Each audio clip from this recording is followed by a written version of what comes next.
Hello friends, मैं नीतू आप सभी का स्वागत करती हूँ अपने चैनल नूतन एकेडमी में। आज हम सुपर टीटी पीआरटी जो वैकेंसी आने वाली है उसके लिए हिंदी विषय का सिलेबस आधारित जो है 20 क्वेश्चन करेंगे। ये हमारी उन्नति सीरीज की क्लास 4 है। तो आइए हम अपने क्वेश्चन को देख लेते हैं। हमारा पहला क्वेश्चन है, कमल शब्द का लिंग क्या है? तो हिंदी में लिंग दो प्रकार के होते हैं, पुल्लिंग और स्त्रीलिंग। तो कमल में कौन सा लिंग होगा? तो कमल में जो है पुल्लिंग होगा।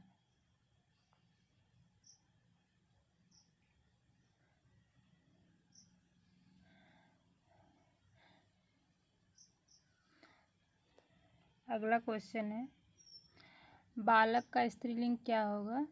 तो बालक का स्त्रीलिंग होगा बालिका।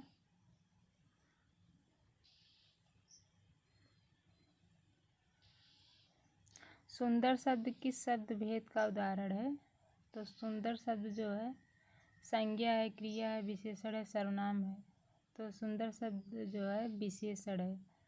जैसे हम किसी व्यक्ति को कहते हैं कि राम सुंदर है, तो सुंदर मतलब राम की सुंदरता, राम की विशेषता हो गई, तो ये विशेषण है।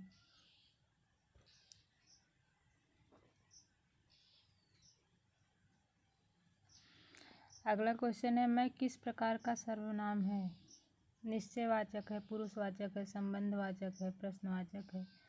तो हिंदी में सर्वनाम 6 प्रकार के होते हैं। कितने प्रकार के होते हैं? 6 प्रकार के होते हैं। कौन कौन से? पुरुषवाचक सर्वनाम, निश्चयवाचक सर्वनाम, अनिश्चयवाचक सर्वनाम, प्रश्नवाचक, संबंधवाचक और निश्चयवाचक।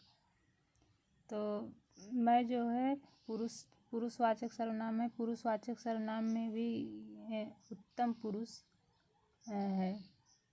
पुरुषवाचक सर्वनाम के 3 भेद होते हैं, उत्तम पुरुष, मध्यम पुरुष, अन्य पुरुष। उत्तम पुरुष में मैं और हम आता है, मध्यम पुरुष में तुम और आप आता है, और तुम, तू, आप आता है, और अन्य पुरुष में वह, वे, यह, ये। मतलब अन्य पुरुष में मतलब अन्य लोगों के बारे में, थर्ड पर्सन के बारे में जब बात की जाती है तो वहाँ पर अन्य पुरुष होता है।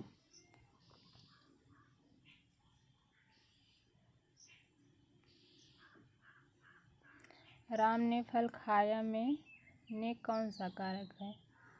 तो कर्ता ने कर्ता कारक है।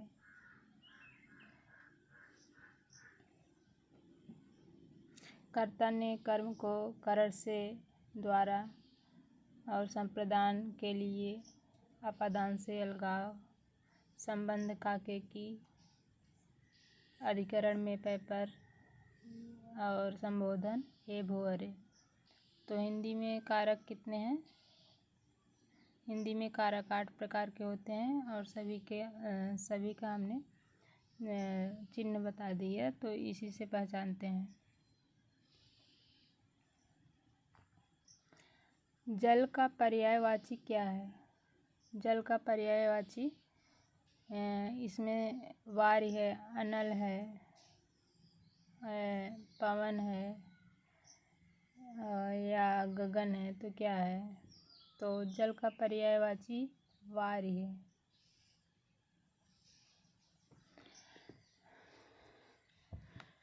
अनल हवा का पर्यायवाची है।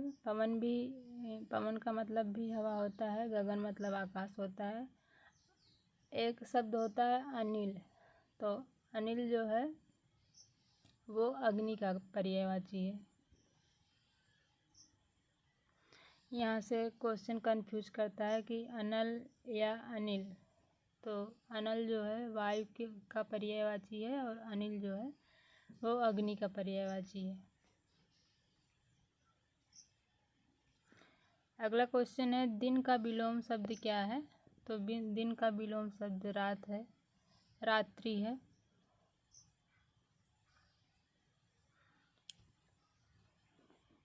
नाक में दम करना मुहावरे का अर्थ है, तो नाक में दम करना मुहावरे का अर्थ है परेशान करना। जहाँ चाह वहाँ राह क्या है? मुहावरा है, लोकोक्ति है, अलंकार है, रस है, क्या है? तो जहाँ चाह वहाँ राह, यह जो है लोकोक्ति है।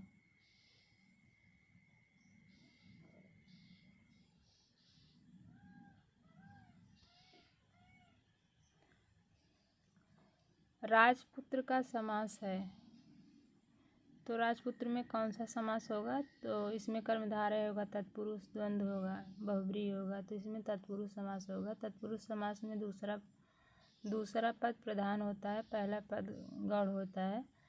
तो अगर जैसे राजपुत्र है तो इसमें अगर हम लिख दें कि सिर्फ राज लिख दें तो इसका कोई अर्थ स्पष्ट नहीं हो पा रहा है, लेकिन आगे जब पुत्र लगा देते हैं तो अर्थ स्पष्ट हो जाता है। तो इसमें दूसरा पद प्रधान होता है, पहला गौड़ होता है। तो इससे जो है इसका अगर हम विग्रह करेंगे, समास विग्रह करेंगे तो राजा का पुत्र, इसमें कर्म तत्पुरुष होगा। और समास, दो शब्दों के मेल को हम समास कहते हैं। ये की पॉइंट भी एग्जाम में पूछा जाता है। और समास कितने प्रकार के होते हैं? 6 प्रकार के होते हैं। कौन कौन से? अव्ययी भाव समास, तत्पुरुष समास, कर्मधारय समास और बहुब्रीहि समास, और एक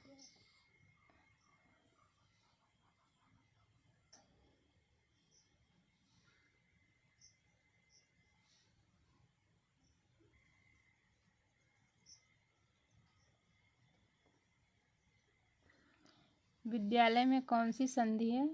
तो विद्यालय में जो है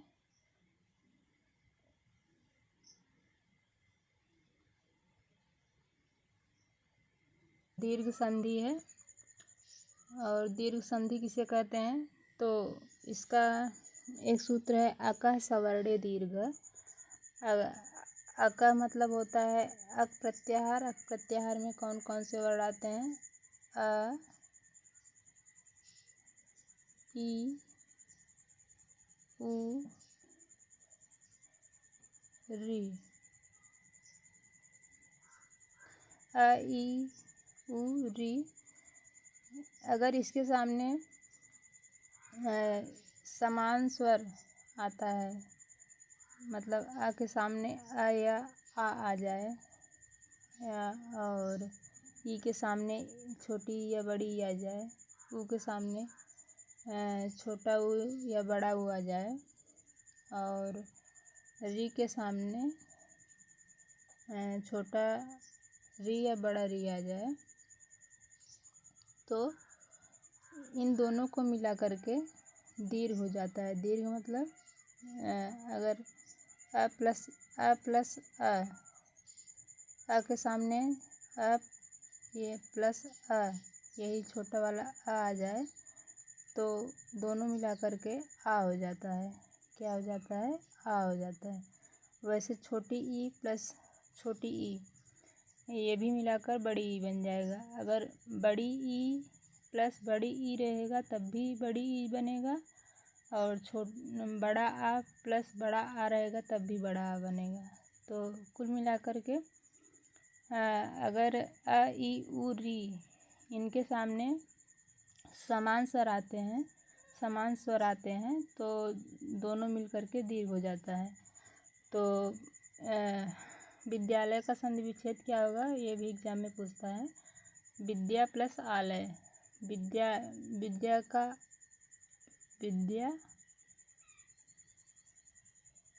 प्लस आलय। विद्या में ये वाला आ और ये वाला आ दोनों मिलाकर आ हो गया, विद्यालय हो गया।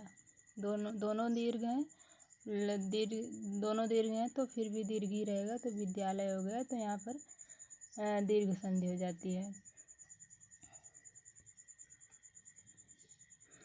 तो इसको पहचानने की ट्रिक है बड़ा आ, जिस शब्द में बड़ा आ, बड़ी ई, बड़ा ऊ और बड़ी री हो तो वहाँ पर दीर्घ संधि होता है। जैसे विद्यालय, हिमालय और रविंद्र, रविंद्र में बड़ी ई है, देख लीजिए। और भानुदय, भानुदय में बड़ा ऊ है। और मातृडम, मातृडम में मातृडम में बड़ी री लगेगा।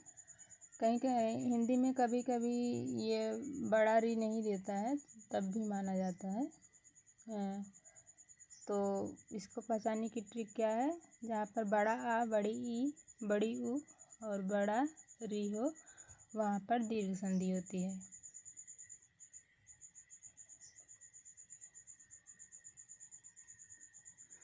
अगला क्वेश्चन है निराश में उपसर्ग है। उपसर्ग वे शब्दांश होते हैं जो किसी शब्द के आगे लगते हैं और प्रत्यय वे शब्दांश होते हैं जो किसी शब्द के पीछे लगते हैं। तो निराश, इसका अगर हम विच्छेद करेंगे तो निर प्लस आर आस होगा, तो ऑप्शन बी सही उत्तर हो जाएगा। मित्रता में प्रत्यय है तो प्रत्यय शब्दों के पीछे लगते हैं। मित्र प्लस ता, इसमें ता प्रत्यय है तो मित्रता हो जाएगा।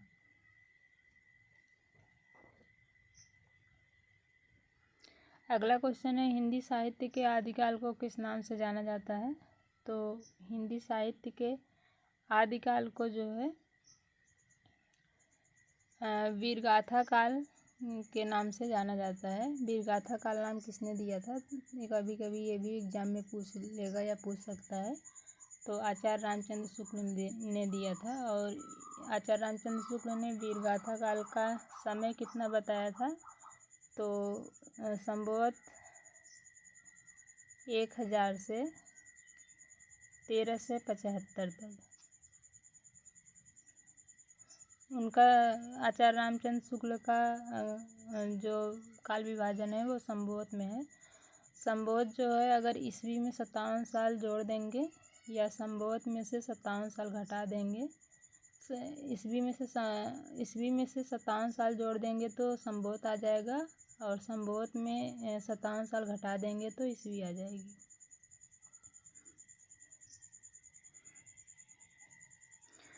अगला क्वेश्चन है रामचरितमानस के रचयिता कौन है। तो रामचरितमानस के रचयिता हैं, ये तो सब जानते होंगे कि तुलसीदास जी हैं। इसमें पूछ सकता है कि रामचरितमानस की भाषा क्या है। तो इसमें जो है अवधी भाषा का प्रयोग किया गया है। यह क्वेश्चन एग्जाम में बहुत बार बनता है, तो आप लोग इसे ध्यान में रखेंगे अवधी भाषा का। और इसमें कितने कांड हैं, तो इसमें 7 कांड हैं। एक रचना तुलसीदास की बहुत पूछी जाती है, विनय पत्रिका। विनय पत्रिका किसकी रचना है, तो विनय पत्रिका तुलसीदास की रचना है। और विनय पत्रिका की भाषा भी पूछी जाती है, तो विनय पत्रिका की भाषा जो है ब्रज भाषा है।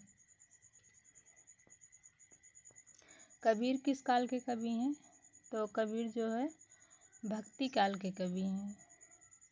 भक्ति काल का समय 1375 से आगे का है, तो 1375 से लेकर है, तो वही आदिकाल हो गया। उसके बाद भक्ति काल, उसके बाद रीति काल हो गया। तो 1375 से लेकर के 17 संभवत 1375 से लेकर के 1375 से लेकर के 1700 संभव 1700 तक। और रीतिकाल संभव 1700 से 1700 से 1900 तक। और आधुनिक काल 1900 से अब तक।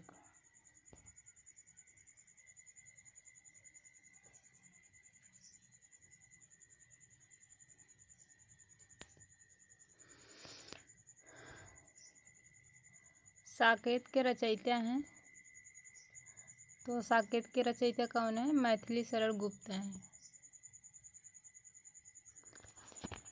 साकेत में कितने सर्ग हैं? इसमें 12 सर्ग हैं, ये भी आप ध्यान में रख सकते हैं।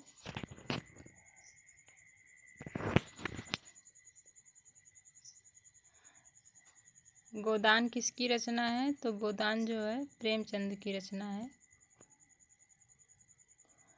इसके अलावा सेवा सदन, ये भी प्रेमचंद की रचना है। वरदान, ये भी प्रेमचंद की रचना है। ये सभी जो है प्रेमचंद के उपन्यास हैं। रश्मिरथी के रचयिता कौन हैं? तो रश्मिरथी के रचयिता रामधारी सिंह दिनकर जी हैं। भारत भारती के लेखक कौन हैं? तो भारत भारती के लेखक मैथिली शरण गुप्त जी हैं। तो आज की वीडियो में इतना ही। 20 प्रश्न में से आप लोगों का कितना प्रश्न सही हुआ, आप सभी कमेंट करके बता सकते हैं। Thanks for watching. अगर वीडियो अच्छी लगी है तो लाइक कीजिए, शेयर कीजिए और सब्सक्राइब कीजिए। फिर हम अपने अगले वीडियो में मिलेंगे। हमारे इस चैनल का नाम नीतू एकेडमी है, तो आप लोग इसे सब्सक्राइब करेंगे तो नोटिफिकेशन मिल जाएगा वीडियो अपलोड होने पर।